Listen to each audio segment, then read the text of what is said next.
Good day guys! Sa videong ito, ipapakita ko sa inyo kung paano i-activate ang roaming ng TNT or Smart SIM. Tara, simulan na natin.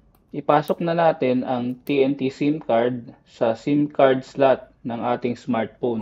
Tapos itap natin ang text messaging app at ang compose new message icon. I-type natin ang recipient number na 333 at ang message ay roam on. Tapos itap na natin ang send button.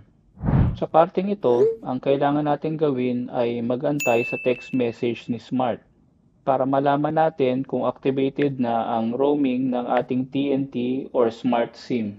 So base sa text message ni Smart ay activated na raw ang roaming. Pag nakabalik naman tayo ng Pilipinas, ganito naman i-deactivate ang roaming ng ating TNT or Smart SIM.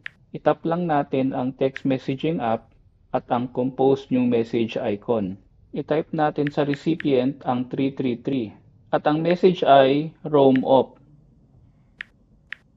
Tapos itap na natin ang send button.